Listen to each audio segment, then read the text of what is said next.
Velkommen til webinaret her, som omhandler uddannelsen som Mind and Palm certificeret håndlæsningsmentor, hvor det er en præsentation af uddannelsen, og hvor der er næste holdstart i februar 2026. Jeg starter med at sætte et lille kamera på, så du ikke blot hører min stemme, men også kan se mig.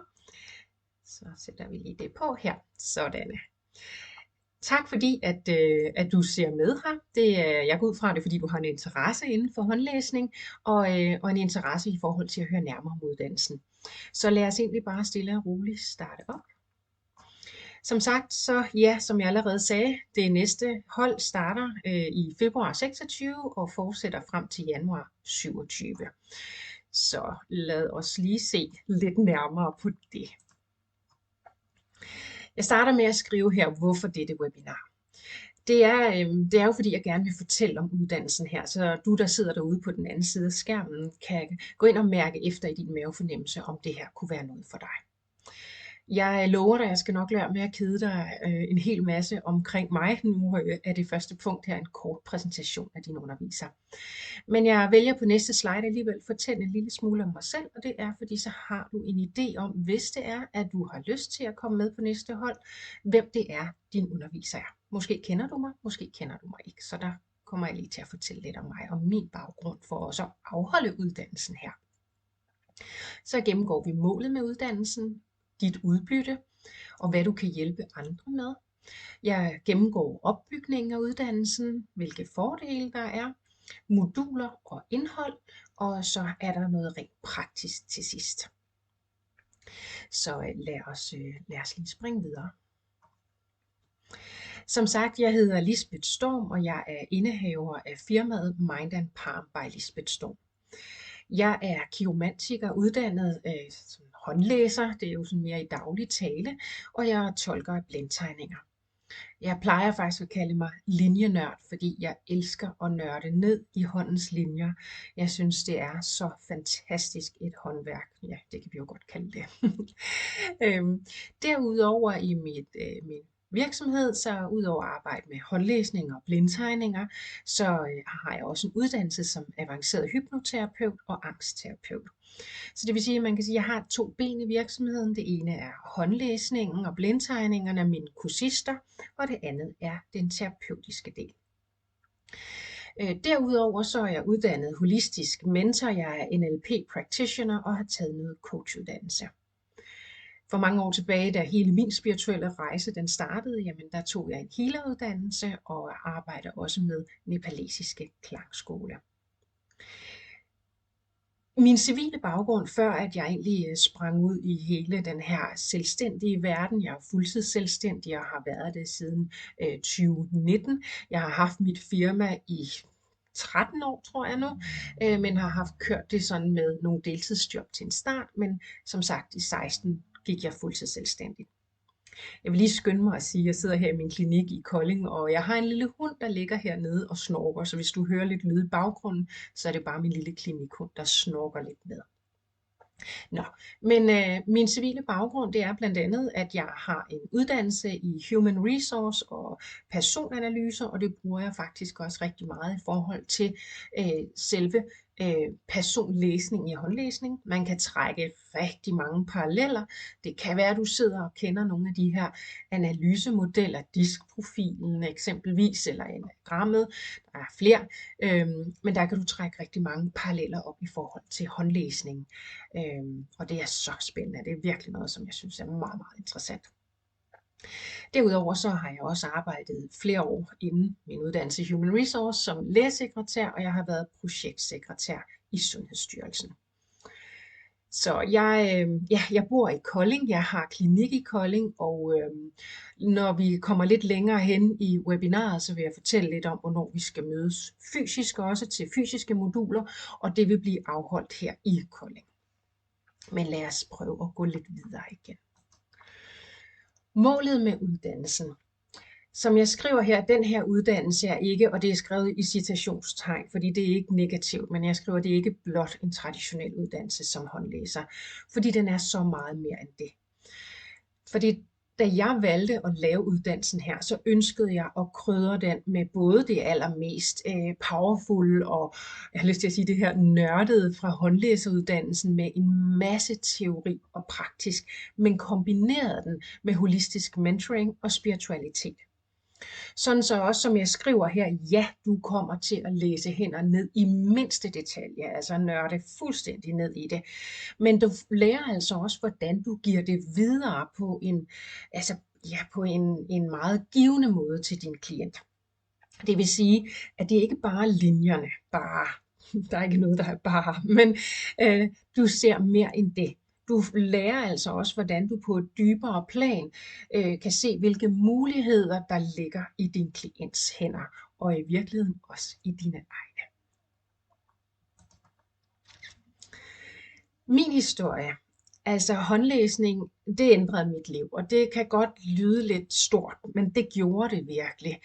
Fordi jeg har haft rigtig meget uro i min barndom og min ungdom i forhold til familiære ting. Jeg har haft mange traumer, og ja, der har været enormt meget, der ligesom har rodet i min fortid. Det er der alt sammen læring af. Men da jeg fik læst hænder første gang, der fik jeg faktisk en forståelse for, hvorfor jeg havde handlet, som jeg havde gjort, og hvordan jeg havde reageret på det, der nu var sket omkring mig. Jeg havde gået og dunket mig selv i hovedet rigtig mange år i forhold til både den, jeg var, og den måde, jeg reagerede tit på. Men jeg fandt via den her forståelse for mine linjer, jeg tilgav mig selv, fordi jeg havde i mange, mange år, synes jeg var landet på en forkert hylde, og det var sådan lidt en træls energi, men jeg fik virkelig givet slip på ting. Fordi jeg fik øje på via mine hænder og via blindtegninger på mine egne potentialer. Jeg blev bevidst om mine muligheder, og det gav mig så meget ro indeni. Så det var helt klart den her håndlæsning, der gjorde, at jeg egentlig fandt ud af, hey, jeg kan faktisk, og jeg rummer faktisk meget mere, end jeg egentlig selv lige gav mig credit for. Og det vil du muligvis også opleve. Jeg hører i hvert fald fra stort set alle mine kursister, at de oplever og opdager nye sider af dem selv. Og det er jo så fedt. Det er virkelig en personlig rejse, den her uddannelse. Der var så lige et snork til fra den lille hund. Nå, hvad kan uddannelsen give dig? Jeg har lyst til at sige, hvad drømmer du om? Vi kan have mange drømme, men jeg kan i hvert fald garantere dig for, at hvis du har lyst til at arbejde med mennesker, hvis du har en passion for at hjælpe andre, i forhold til også at få belyst, hvilke muligheder de har, jamen så er uddannelsen her noget for dig. Du har også mulighed for at skabe din helt egen niche og arbejde med noget af det, som du virkelig elsker. Det er også noget for dig, hvis du har, og det er lidt en tråd i forhold til den tidligere slide, som jeg havde personligt, hvis du har haft brug eller svært ved at se dine egne muligheder.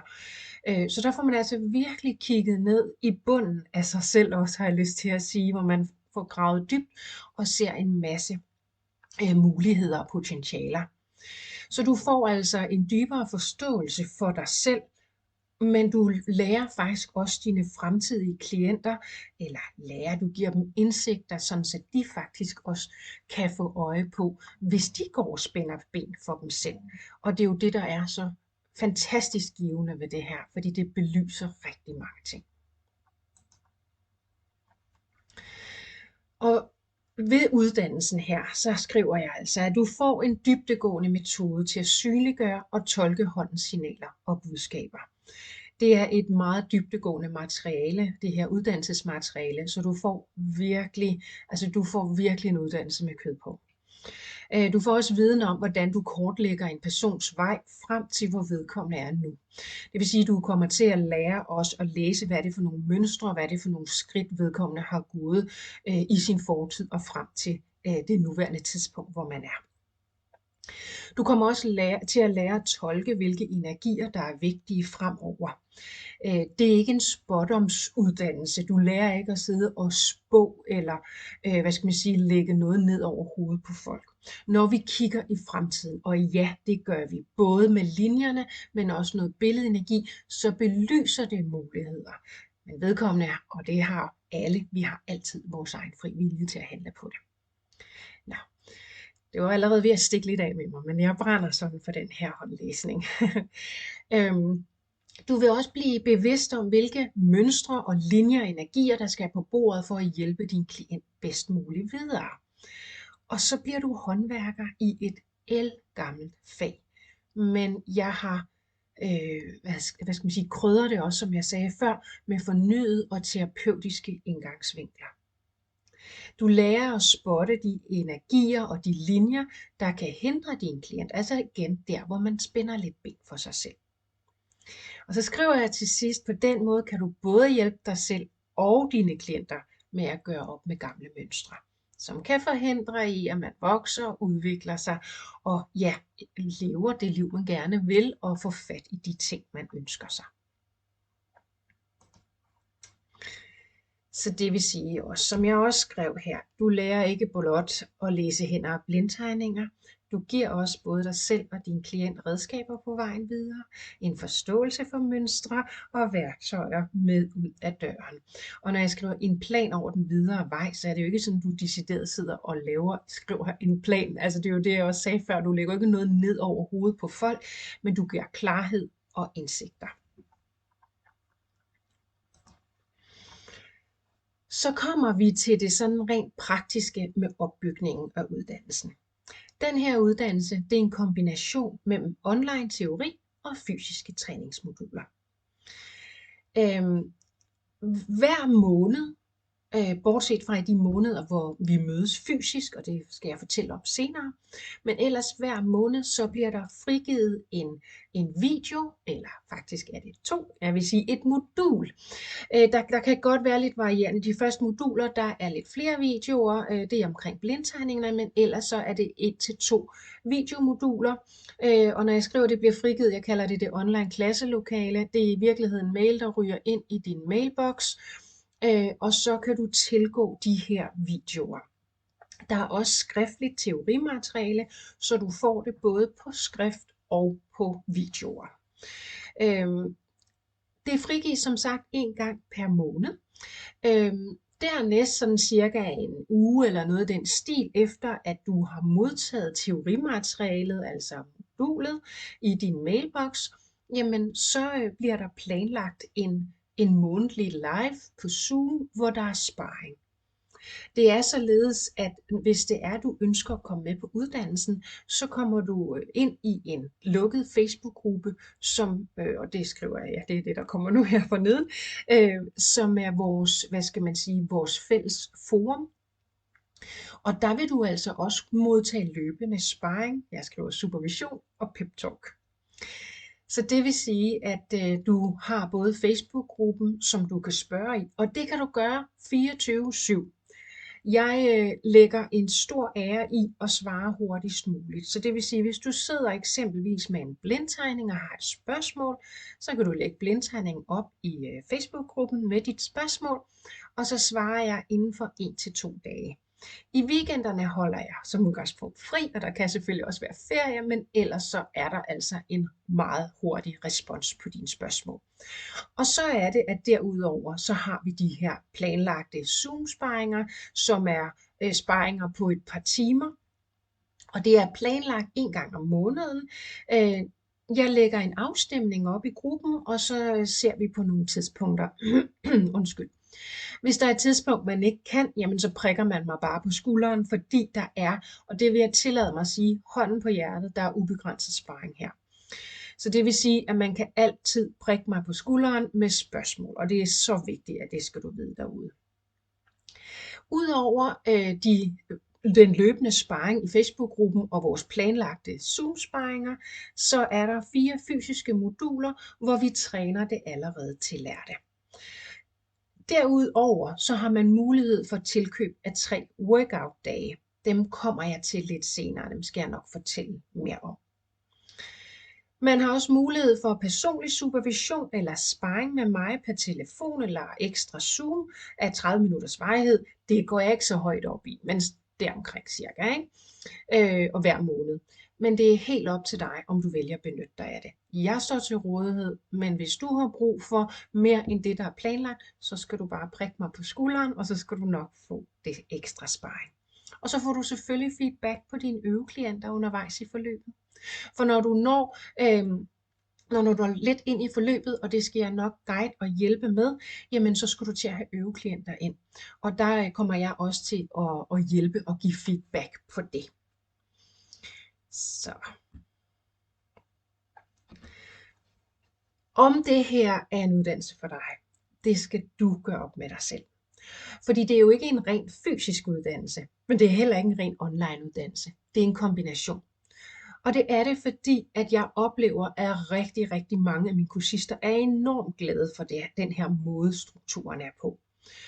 Fordi fordelen med den her struktur, det er, at du kan se de her teorimoduler hjemme, og når det passer i din hverdag. Det vil sige, at hvis du nu mødte op fysisk på noget, hvor det hele var fysisk, så vil du høre mig stå og undervise, og jeg vil sige tingene den ene gang, eller måske flere gange, men du vil høre mig sige det.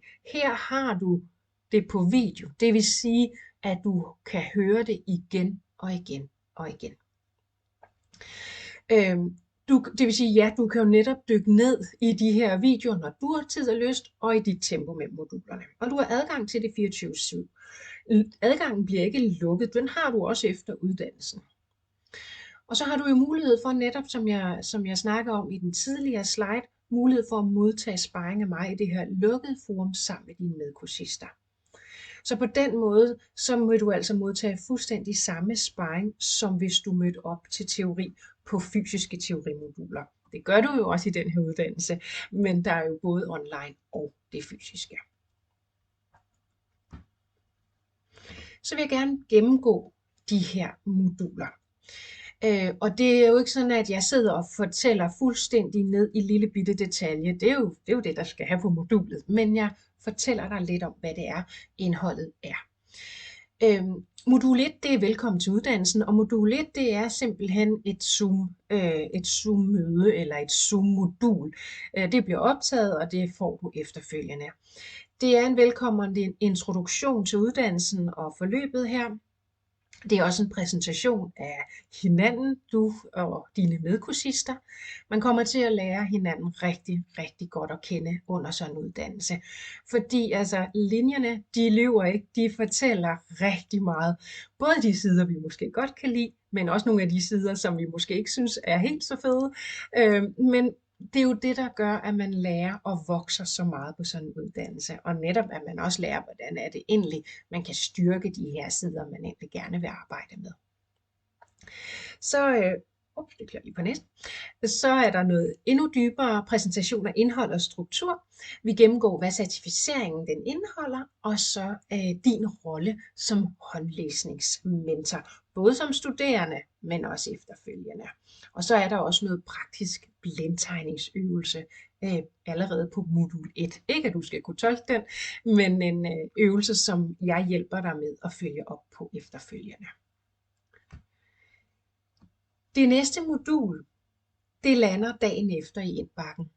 Det er et online modul, og det er et modul omkring blindtegninger. En blindtegning, måske du har hørt om det, ellers fortæller jeg lige kort om det her. En blindtegning er et aftryk af dit underbevidste sind. En blindtegning fortæller noget om, hvad der rører sig lige nu og her på et dybere plan i dig. På uddannelsen her, der lærer du både at tolke det som et øjebliksbillede, men du lærer altså også noget mere. Du lærer faktisk, hvordan at du kan trække information ud fra en blindtegning i forhold til, hvis man skal træffe forskellige valg. Og det er en terapeutisk vinkel på blindtegninger, som er helt specifik og unik. En blindtegning, der lærer du det her, så er en hund, der klæder sig. Det her, det er en blindtegning, og du lærer både om selvfølgelig, hvad det er, der rører sig lige nu og her. Du lærer, hvad fingrene betyder. Du lærer noget omkring Venus-området her, om Venus og Mars her. Det er tommelfingeren, og det skulle faktisk have stået månen her, fordi det her, det er månen.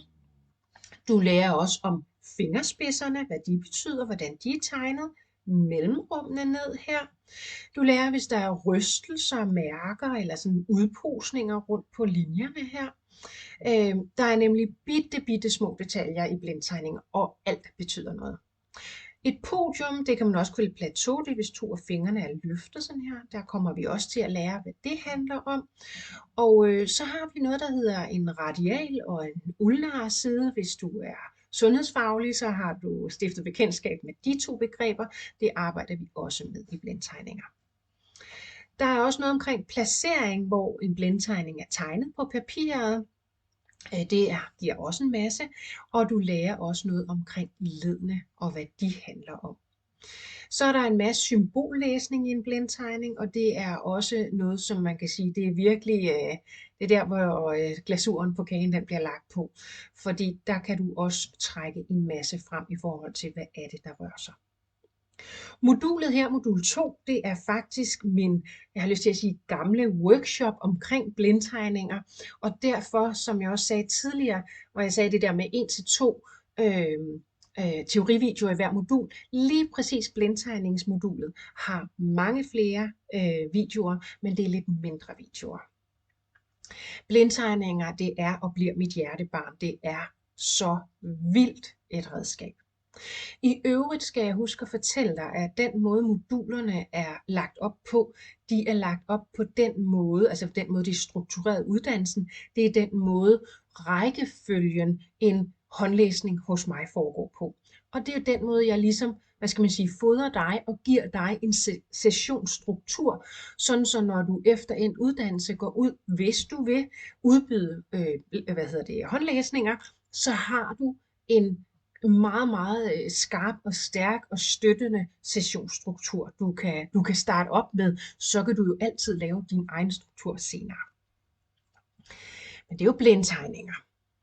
Det næste modul 3, der går vi så på overhånden, eller håndryggen. Jeg skal lige have lidt at smøre halsen med. Og det her fik jeg faktisk ikke lige sagt ved blindtegningerne, for der lærer du også omkring håndfasoner. Men på en håndryg her, det er det aktuelle billede. Det er blindtegninger også, når du laver det som et øjebliksbillede. Men udgangspunktet er, at blindtegninger og overhånden fortæller om, hvad er det, der rører sig lige netop nu i en persons liv. Og en hel masse omkring personprofilen. Altså det vil sige, at du lærer at lokalisere forskellige håndfasoner. Du lærer, hvad håndkanter betyder. Og der er jo et stor forskel, det kan der være, på højre og venstre hånd. Det lærer du også, hvad det handler om. Du lærer omkring fingrene, når jeg skriver fingernes placering. Det er også, hvordan lægger man hænderne op, når man sådan lægger dem på bordet. Hvordan længden, den anatomiske længde af en finger, hvad det fortæller. Hver finger har deres livsområde, og det kommer du jo også til at nørde godt og grundigt ned i. Samtidig så lærer du, hvis en person bærer ringe, hvad de betyder, også hvad dine egne ringe betyder. Det er meget, meget spændende. Du lærer omkring neglene, deres udseende, deres form og hvad de har af budskaber. Du får virkelig dykket ned i hudstruktur. Der er forskellige hudstrukturer. Nogle af dem er stationære, andre de kommer og går. Det kan gå lynhurtigt i en læsning, men det giver også enormt mange budskaber om, hvad er det, der rører sig. Der kan både være nogle hudstrukturer, som fortæller noget stationært omkring en personprofil, men de her, der er bevægelige, skulle jeg til at sige, de kan komme sådan, og så er de væk igen, og så har de et budskab om noget lige nu og her. Og det hjælper jeg dig jo selvfølgelig med at træne dit øje i, hvordan du får øje på det. Så handler, sår og skader. Hvis man slår sig, i min verden, der er det ikke tilfældigt, hvor vi slår os, eller hvor man piller en negl, eller bider en negl, eller krasser et eller andet. Det handler også alt sammen om noget, der rører sig lige nu og her. Så der lærer du en hel masse om, hvad de her typer af skader de betyder, farve, form, placering osv. Energien i huden, skriver jeg, og det er nemlig også det her med, at der er hele tiden noget, der arbejder og bevæger sig i en håndryg. Så uden jeg vil gå alt for meget ind i det, så skal du også dykke ned i det. Og jeg sprang lige over linjer på håndryggen, fordi der ligger linjer. Der ligger både linjer ude på fingrene, og der ligger også linjer, der kan ligge rundt om her, og der kan ligge hernede mange steder.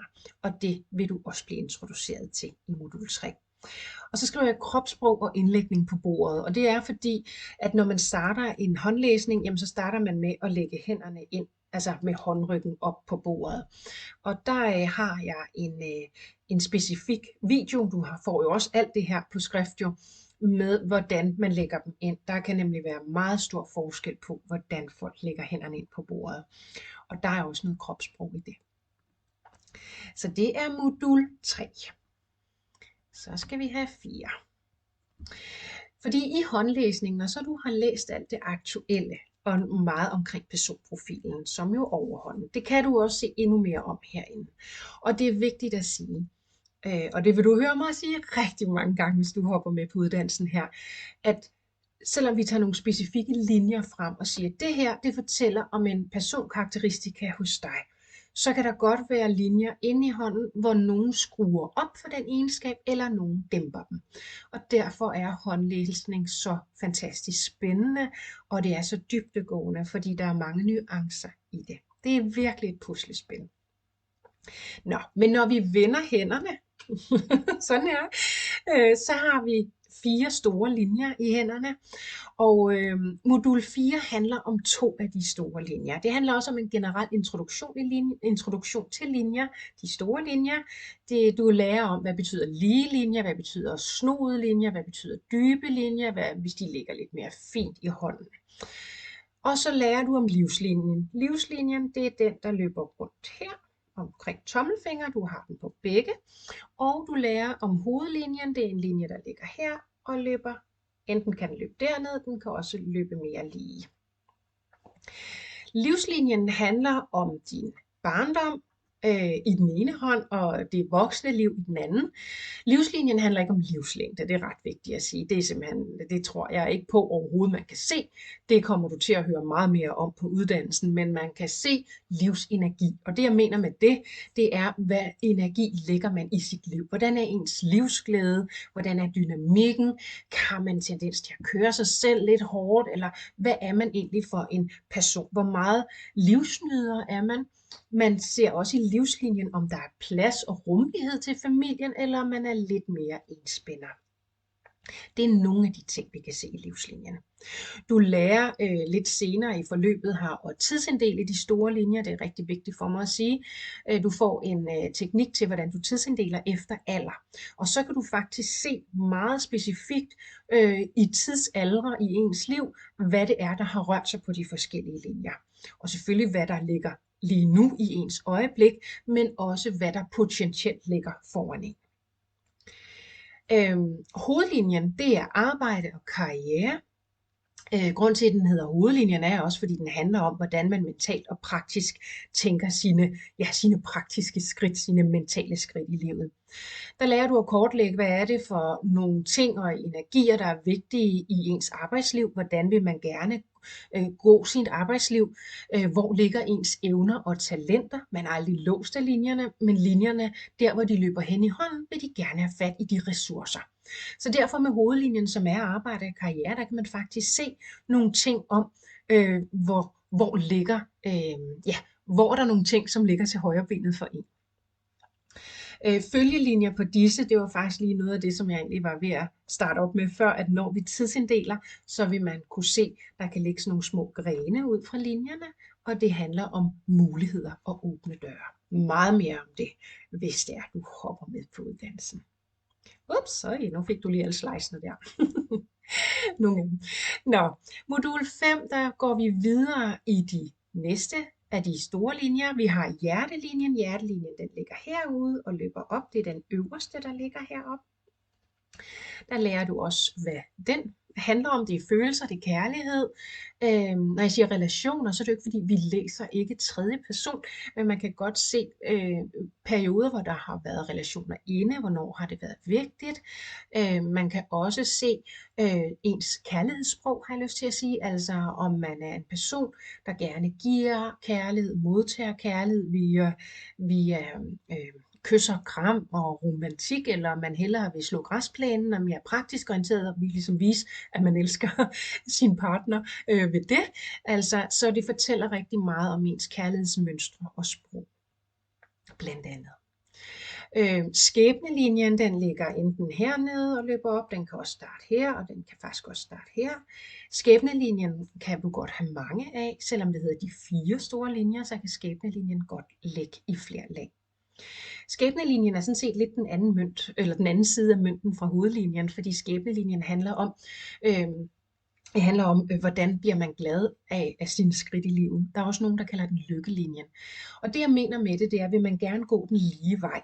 Er man en person, som har et A og et B, og så er det den lige vej. Eller vil man hellere sådan prøve lidt forskellige ting. Skæbnelinjen kan også fortælle om man er lidt traditionelt eller familiebunden i forhold til den måde, man tager sine skridt i livet, eller om man måske er mere den her type, der gerne vil skille sig lidt ud og sætte sin egen vinkel på ting. Og igen også, så lærer du en hel masse om følgelinjerne. Og jeg får lige noget på det her. Der er jo meget mere i det her, men det er for at egentlig blot give dig sådan lidt et lille sneak peek ind i, hvad det er, der følger på uddannelsen her. Modul 6 er et opfølgningsmodul, eller opsamlings, og det er et fysisk træningsmodul. Det er en hel weekend, hvor vi mødes, og det gør vi her i Kolding, hvor vi mødes, og så træner vi alt det, som du har lært indtil videre. Og det skal jo så lige siges, at det har du jo faktisk allerede trænet en del, for du har jo haft mig med på sidelinjen hele vejen fra modul 1 i Facebook-gruppen med live-sparringer, også på Zoom. Så det vil sige, at du har jo faktisk fået hjælp fra mig fra dag 1. Det er bare et spørgsmål om, at du benytter dig af Facebook-gruppen, og det vil sige, at det er et must. Det er simpelthen der, hvor du kan udnytte mig alt det, du vil. Og det siger jeg altid til mine kursister. Udnyt mig nu. Altså, brug mig nu, fordi det er jo flere spørgsmål, jo mere får du hjælp. Og så selvfølgelig også i Zoom-sparringerne, absolut. Men på modul 6 her, der mødes vi fysisk, og så nørder vi totalt og aldeles ned i alt det med blindtegning og overhånd og de 4 store linjer. Så det er jo altså en fuld weekend. Der bliver ikke lagt mere på, og så alligevel en lille bitte smule. Fordi på de fysiske træningsmoduler bliver der ikke lagt mere teori på. Men lige netop på modul 10, der får du metoden til, hvordan du tidsinddeler i forhold til ens alder. Og det er fordi, at den er altså bare nemmest at lære live, har jeg lyst til at sige. Fordi det er virkelig sådan en teknik. Når først den sidder der, så sidder den der. Men den kan jeg godt lide. Den vil jeg gerne vise fysisk, har jeg lyst til at sige. Så på modul 6, der falder der altid så mange brikker på plads. Altså, det er et virkelig skønt modul, og det er jo også der, hvor vi har en hel weekend sammen. Det er rigtig, rigtig godt. Modul 7, håndfladens landskab. I håndfladen, der er der helt vildt mange informationer. På modul 7 lærer du om bjergene, og bjergene, det er sådan nogle små puder, der ligger her.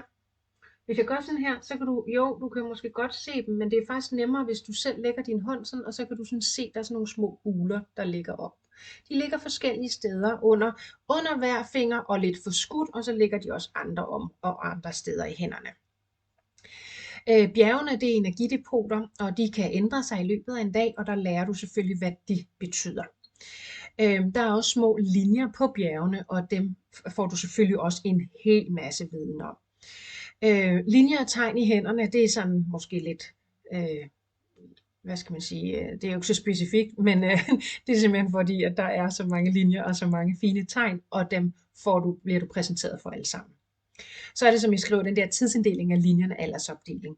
Den er også en del af modul 7 på det skriftlige, men du får den jo faktisk udleveret allerede på modul 6.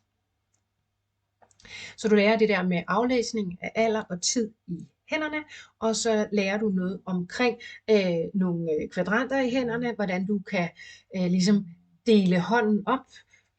Hvis du kender Joharis vindue, så kan man næsten gøre det samme. Hvis ikke du kender, så er det fuldstændig lige meget. Jeg lærer dig det er jo her. Men vi har nogle områder i hånden, hvor noget af det bevidste, som vi er bevidste om, som vi også selv godt kan se, og også noget andre ikke kan se, eller så videre. Og så er der noget omkring det mere ubevidste, fordi der kan godt være ting, som vi slet ikke er bevidste om, men andre egentlig godt kan se. Og der lærer du sådan en teknik til det. Det er mega spændende, og det er blandt andet også noget der, hvor der virkelig bliver åbnet op for nogle ting, hvor man tænker, gud ja, altså at man får set dybere ned i sig selv. Det er så spændende. Modul 7, jeg synes jo alle modulerne er spændende, men modul 7 er virkelig et spændende modul. Så har vi de øvrige linjer, og nu er det ikke fordi jeg vil sidde og fortælle så frygtelig meget om hver af de her linjer, men jeg gennemgår dem bare meget kort, så du ved nogle af de her ting. Familieringen, det er sådan en lille linje, der løber her. Den fortæller meget om familiære energier. Så lærer man om, der skulle egentlig have stået parforholdslinjer, men der har du nogle linjer, der ligger herude. De fortæller om, hvad der er vigtigt i et parforhold. Healerlinjer, dem kalder man også Salomons ring. Den lærer du også om, det ligger under dine pegefinger. Ansvarslinjer kan ligge flere steder i hænderne. Du kan både se noget under Langemanden, men der ligger også noget omkring ansvar i det familiære hernede. Samariterlinjer bliver også kaldt pleje- og omsorgslinjer, pædagoglinjer. Der er også nogen, der kalder dem healerlinjer. Det er sådan nogle hjælperlinjer, du har herude under din lillefinger. Så er der noget, der hedder Merkurlinjen. Merkur, fingrene har hver deres planetnavn. Hele hånden har forskellige planetnavn. Der er mange tråde over i astrologiens verden her. Men Merkur, det handler om kommunikation. Så Merkurlinjerne, for der kan være flere, handler om, hvordan du kommunikerer. De ligger sådan og arbejder sig op mod lillefingeren, fordi det er vores snakkefinger. Der lærer du blandt andet om de indre dialoger og de ydre dialoger. Jeg snakkede om før, at venstre og højre hånd er der meget forskel på. Venstre hånd er din indre verden, den måde du handler, tænker og agerer indadtil, alt det følelsesmæssige. Og højre hånd, det er alt det, du viser ude i det offentlige rum, og det er også mere det praktiske. Så der holder man linjerne op i forhold til det indre og det ydre, det følelsesmæssige og det praktiske. Det er så spændende. Der er også noget, der hedder sollinjer, det ligger under din ringfinger, Apollon hedder den. De fortæller om at se det positive i livet, om at man har ja-hatten på, hvor meget man har den på. Venusbæltet, det er en meget, meget fantastisk linje. Jeg elsker Venusbæltet, den er så spændende. Det er også en, der løber sådan her op imellem nogle af fingrene. Det er ikke alle, der har venusbæltet, men de fleste har mange af de andre, men det er ikke alle, der har venusbæltet. Venusbæltet fortæller blandt andet om en udvidet form for intuition. Det fortæller også om, at man kan køre sig selv lidt hårdt. Men det er faktisk et spirituelt gavemærke, så det er noget med at kan mærke og fornemme stemninger sådan med en meget sådan, udvidet intuition og indlevelsesevne. Bekymringslinjer kan vi se flere steder i hænderne, dem vil jeg ikke lige sidde og udpege nu, men de ligger også mange steder. Og rejselinjer, det kan handle både om de indre og ydre rejser. Når jeg siger de indre rejser, så fortæller det meget om, hvor meget fantasi og indlevelsesevne har man, dagdrømmeri og sådan nogle ting. Så kan man se svigt og sovlinjer og perioder, hvor der har været en følelse af det. Børnelinjer, de ligger sådan helt herude, dem lærer du også om. Det er ikke fordi du så lærer, at så får man fuldstændig præcis 3 børn eksempelvis, men man kan se, hvor mange børn man potentielt har med sig. Det er ikke nødvendigvis kun i gåseøjne ens egne, men det kan også være, papbørn, eller hvad man nu kalder det, som bor i ens hjerte. Det er meget i forhold til dem der føles som børn. Så er der en masse spirituelle og intuitive linjer, og dem gennemgår jeg selvfølgelig også med dig, så dem lærer du også. Så. Modul 9. Papillærmønstre, energifrekvenser og billedenergi. Papillærmønstre, det er sådan meget, praktisk at tage fat i. De andre ting, energifrekvenser og billedenergi, kan være lidt mere flydende. Men papillærmønstrene, lad os lige starte med dem. Vi kan også kalde dem fingeraftryk, men det er det her, der ligger her. Det er jo i princippet det eneste, vi ikke kan rende fra. Men jeg kalder det også papillærmønstre, fordi du lærer både, hvad de forskellige betyder på fingerspidserne, men du kan faktisk også have papillærmønstre nede i håndfladen. De kan både ligge mellem fingrene her, og de kan også ligge ude på måneområdet herude. Så der underviser jeg dig på modul 9 i, hvad de betyder. Både de forskellige papillærmønstre, hvor de ligger, og venstre og højre hånd. Og så kommer det her med at tolke billedenergien. Billedenergi, hvis du har prøvet håndlæsning, så har du måske prøvet, at hvis du har været ved mig, så har du 100% prøvet det. Hvis det har været ved andre, så kan jeg ikke sige det, for det er lidt forskelligt, om håndlæser bruger billedenergi eller ej. Men billedenergi, det er nogle små symboler, der kommer frem i din hånd. De kan komme frem i små farvenuancer, sådan små holografiske billeder, skyggedannelser, og det er noget symbollæsning, som har nogle budskaber i forhold til, hvad der er vigtigt fremadrettet. Det er meget med træning at gøre. Alle kan lære at læse linjerne. Jeg har ikke oplevet, at der er nogen, der ikke kan lære billedenergien. Billedenergien kræver blot, at man er villig til at arbejde med sin intuition. Og det er alle mine kursister, for ellers så vil man slet ikke tage den her uddannelse. Du lærer også tidsinddeling af hånden, og så kan man sige, Lisbeth, har du ikke allerede talt om det? Jo, det er jo tidsinddeling af linjerne, men du lærer også, hvis du skal se billedenergi, for eksempel på det næste år, eller de næste 2 år frem, så lærer dig, hvordan du tidsinddeler hånden på den måde. Energifrekvenser. Modulet her handler også om, hvordan vi selv lægger energi i ting, hvordan vi kan bestille vores eget liv, også som jeg skriver, og den fri vilje og ansvaret for eget liv. Fordi som håndlæser eller håndlæsningsmentor, som du jo vil blive, hvis det er, du vælger uddannelsen her, så kan du jo give en hel masse informationer videre til dine klienter, men det er deres eget ansvar og egen fri vilje, om de vælger at handle på det, og det er så vigtigt. Modul 10, så har vi et opsamlingsmodul endnu en gang, og det vil sige, det er det her fysiske træningsmodul, og der mødes vi jo igen en hel weekend. Der bliver ikke lagt ny teoretisk viden på her, det er ren og skær træning af det allerede indlærte. Og som jeg også sagde ved modul 6, der har du jo allerede haft mig med på sidelinjen. Jeg er 24/7, og ikke i weekenderne, heller ikke om aftenen eller natten. Men ellers så er jeg på Facebook-gruppen hver dag til at svare på spørgsmål. Så på modul 10, der kommer der også nogle øveklienter, hvor vi sidder og træner på strukturen og får læst op på en klient, der sidder foran en. I øvrigt det der med øveklienter, jeg sagde det til en start, der skal jeg nok give grønt lys for, hvornår du tager dem ind. Det har du allerede for længst, når du når til modul 10, men der får du også sådan en fast struktur og hjælp til, hvordan du finder øveklienter, og hvor mange og så videre. Så det skal jeg nok hjælpe dig med. Du skal selv indsamle dem, men jeg skal nok hjælpe dig med, hvordan du gør det, og hvornår du gør det. Modul 11. Når vi når til modul 11, så har du faktisk fået præsenteret al håndlæsningsteorien, altså al linjenørderiet, og nu kommer vi ind i den måde, du serverer det på. Modul 11 handler om samtale med din klient. Man kan også skrive sessionen med din klient, men det er, hvordan formidler du budskaberne. Vi er igennem neutral og ikke dømmende kommunikation, de coachende spørgsmål, og det er jo ikke fordi vi sidder og spørger vores klient om alt muligt. Vi kan sagtens se, hvad der er sket, og det lærer du jo.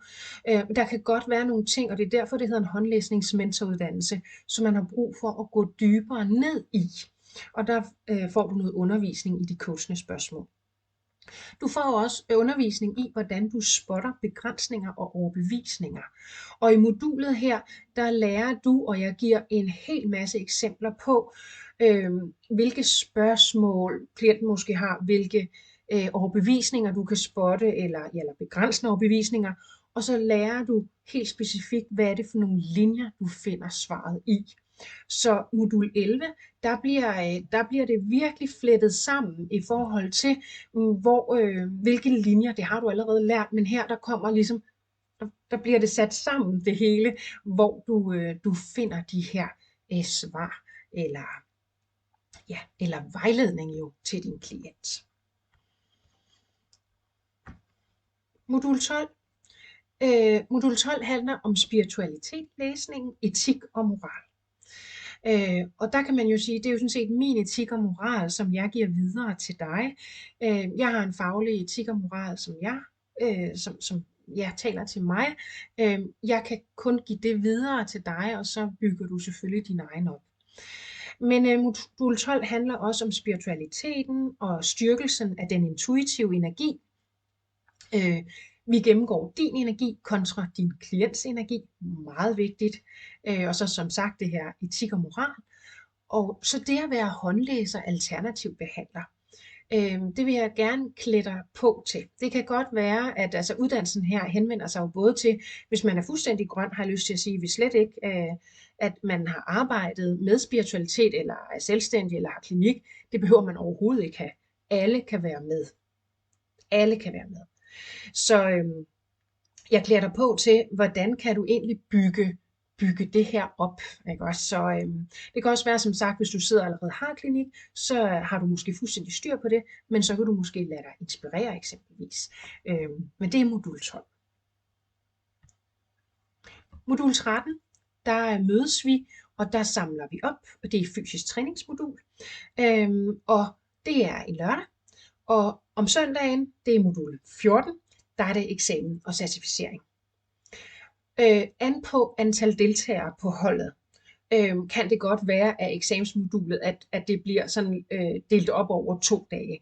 Det er helt an på, hvor mange der melder sig til. Men det tager vi, når det kommer. Men der er opsamling og træning på modul 13, og så modul 14, jamen der skal du lave en fuld håndlæsnings-mentoring samt en blindtegning på en prøveklient. Og ved bestået eksamen, jamen så får du din certificering, og vi gennemgår din nye rolle som håndlæsningsmentor. Og jeg ved ikke, om du kan huske ved modul 1, hvor jeg sagde, at der var allerede en blindtegningsøvelse. Der laver vi faktisk også en blindtegningsøvelse. Vi laver en start og en slut. Jeg siger ikke så meget om det endnu, men det handler om, hvad du kan være opmærksom på i din nye rolle. Og så hygger vi. Afslutning. Jeg giver altid frokost, og tak for denne gang.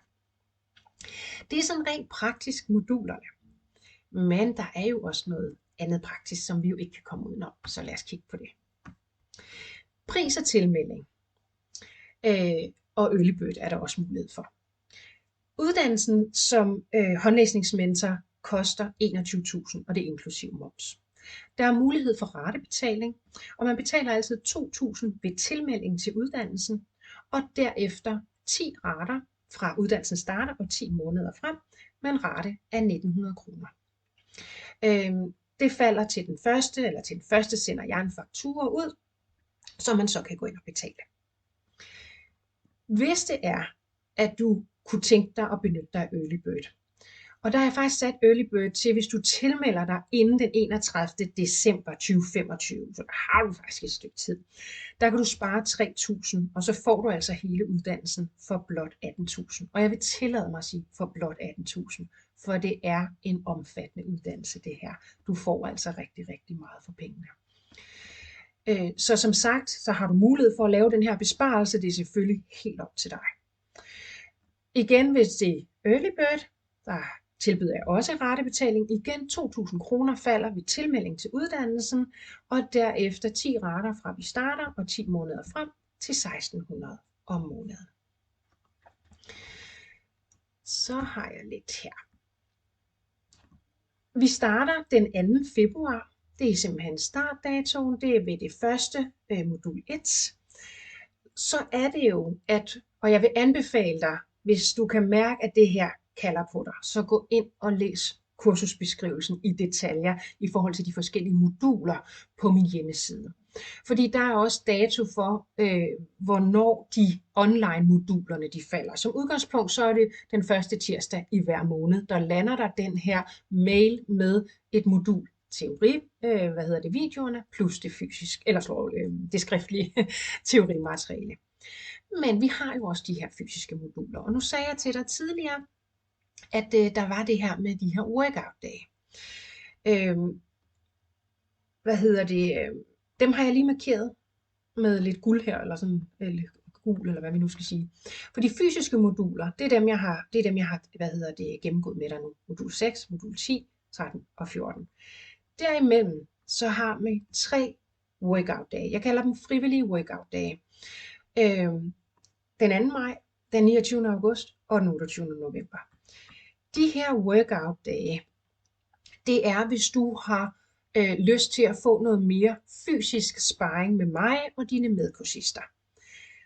Det er et tilkøb, og jeg tillader mig at have gjort det til et tilkøb, fordi du har jo ubegrænset sparring af mig i Facebook-gruppen og til Zoom-sparringerne. Det vil sige, at du kan altid spørge mig om noget. Der er ikke noget begrænsning. Du spørger og spørger og spørger. Jeg vil faktisk helst have, at der bliver spurgt rigtig meget, fordi jeg lægger en stor faglighed i det, og jo mere du spørger, jo mere ved jeg jo også, at du får hjælpen fra mig. Ikke også? Men hvis du ligesom tænker, jamen jeg kunne godt tænke mig at mødes fysisk, så er det altså flere gange end dem, der allerede er med i uddannelsen, så er der de her workout-dage. De koster 450 kroner at deltage på, og det er en lørdag fra klokken 9:30 til klokken 1.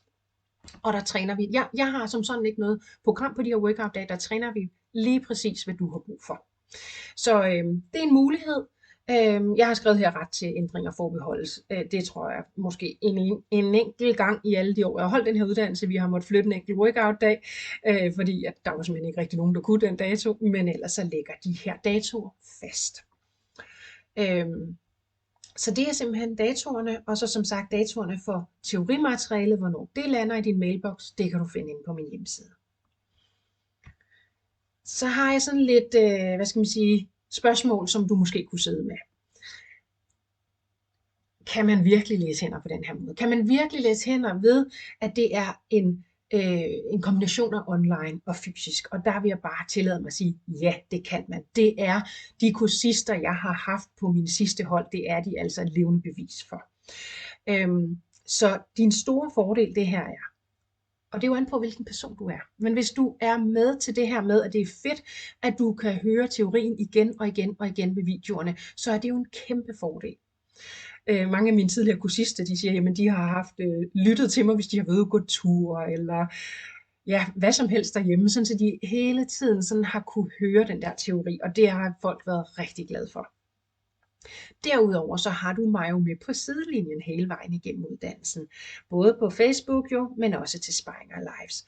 Og det jeg skriver hernede, det mener jeg altså virkelig. Jeg sætter en kæmpe stor ære i, at det hele kommer ind på huden, eller ind under huden på dig.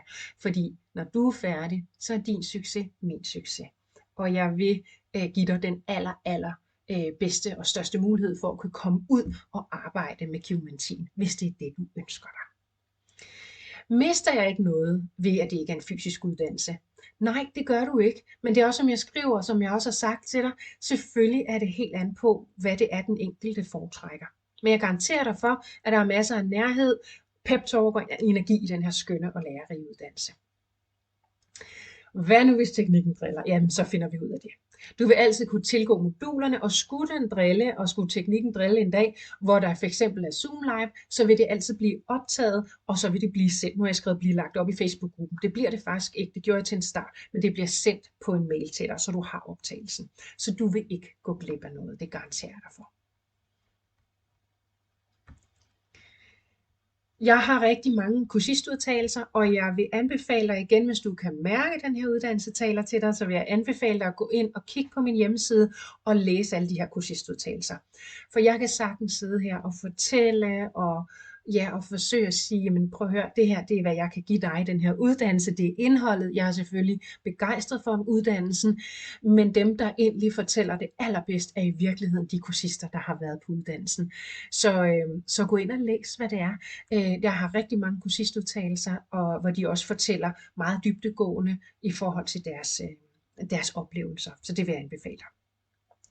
Det her, det er egentlig ikke bare, det er en enkelt, jeg lige har taget lidt ud, og det er en af mine tidligere kursister, Berit, som fortæller om strukturen på uddannelsen, har hun været glad for med videoerne og pdf'erne med teori, og netop de her weekender, når man mødes, det giver også rigtig meget.